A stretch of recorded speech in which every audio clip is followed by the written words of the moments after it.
आपका स्वागत है हमारे चैनल में। आइए जानते हैं बिहार के शिक्षकों के लिए क्या खबर आ रही है। राज्य के पंचायती राज और नगर निकायों के अंतर्गत विभिन्न इकाइयों में कार्यरत शिक्षकों और पुस्तकालय अध्यक्षों को पटना उच्च न्यायालय के न्यायाधीश का उल्लंघन और कर्मचारी भविष्य निधि अधिनियम 1952 के प्रावधानों के अनुसार उनकी नियुक्ति तिथि से ईपीएफ का लाभ नहीं देने को लेकर कर्मचारी भविष्य निधि संगठन के क्षेत्रीय आयुक्त, राज्य के मुख्य सचिव, शिक्षा विभाग के प्रधान सचिव, निदेशक माध्यमिक शिक्षा एवं निदेशक प्राइमरी शिक्षा के विरुद्ध पटना उच्च न्यायालय में अवमानना वाद दायर हो गया है। अवमानना वाद दायर करने वाले शिक्षक नेता सिद्धार्थ शंकर ने बताया कि पटना उच्च न्यायालय के न्यायाधीश अनिल कुमार उपाध्याय द्वारा दिनांक 17 सितंबर 2019 को दिए गए अपने न्यायादेश में कर्मचारी भविष्य निधि संगठन के क्षेत्रीय आयुक्त को शिक्षकों को 60 दिन के अंदर कर्मचारी भविष्य निधि अधिनियम 1952 के प्रावधानों का कड़ाई से पालन करते हुए शिक्षकों और पुस्तकालयाध्यक्षों को ईपीएफ का लाभ देना सुनिश्चित किया जाए। मगर राज्य सरकार द्वारा पटना उच्च न्यायालय के न्यायाधीश एवं कर्मचारी भविष्य निधि अधिनियम 1952 के प्रावधानों का उल्लंघन करते हुए नियुक्ति तिथि से ईपीएफ का लाभ न देकर 31 अगस्त 2020 तक शिक्षकों को 1 सितंबर 2020 से 31 अगस्त 2020 के बाद नियुक्त शिक्षकों एवं पुस्तकालयाध्यक्षों को उनकी नियुक्ति तिथि से ईपीएफ का लाभ देने का आदेश जारी किया। इसके साथ ही शिक्षा विभाग के अधिकारियों ने शिक्षकों और पुस्तकालयाध्यक्षों के नियुक्ति तिथि को भी ईपीएफ प्रपत्र में 1 सितंबर 2020 भरने का निर्देश जारी किया गया है। तो यहाँ पर सरकार की दुरंगी नीति साफ दिखाई दे रही है। जो शिक्षक 31 अगस्त 2020 के बाद नियुक्त होंगे उनको ईपीएफ का लाभ नियुक्ति तिथि से मिलेगा, जबकि 31 अगस्त 2020 के पहले नियुक्त होने वाले शिक्षकों को ईपीएफ का लाभ 1 सितंबर 2020 से मिलेगा।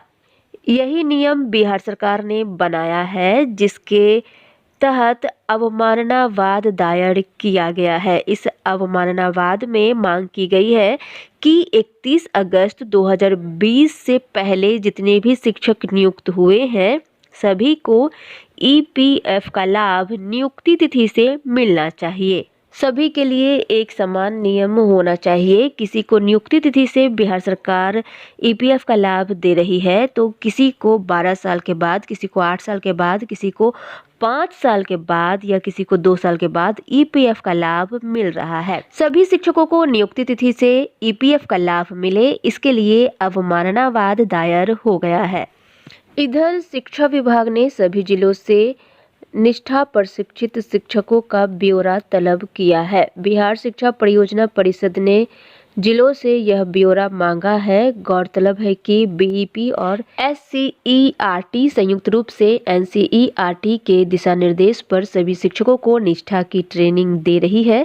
राष्ट्रीय शिक्षा शोध प्रशिक्षण परिषद ने इस ट्रेनिंग के लिए 18 मॉड्यूल विकसित किए हैं और यह पूरी ट्रेनिंग 15 दिनों की निर्धारित है। गुणवत्ता शिक्षा और आधुनिक शिक्षण परिविधियों की समझ विकसित करने तथा शिक्षकों में नेतृत्व क्षमता के विकास के लिए केंद्र ने 2019 में निष्ठा ट्रेनिंग की लॉन्चिंग की थी।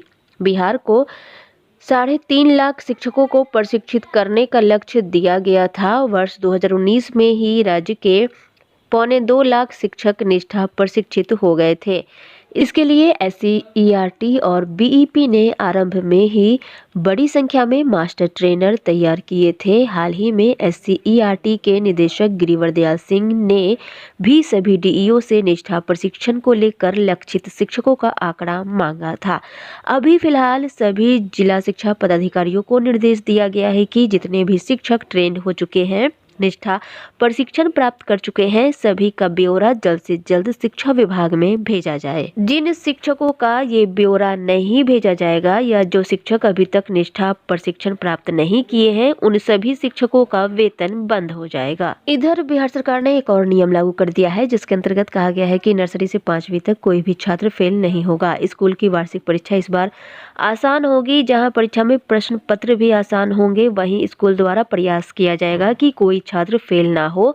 खासकर यह सुविधा नर्सरी से 5वीं तक के बच्चों को दी जाएगी। छात्रों को परीक्षा में शामिल होना अनिवार्य है।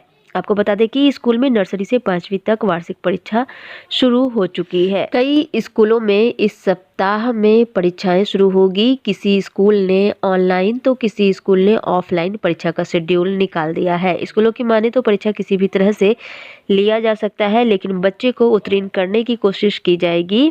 वहीं सभी स्कूलों को हिदायत दी गई है कि परीक्षा किसी भी हालत में ले। सरकारी स्कूलों में भी परीक्षा की शुरुआत जल्द ही हो जाएगी।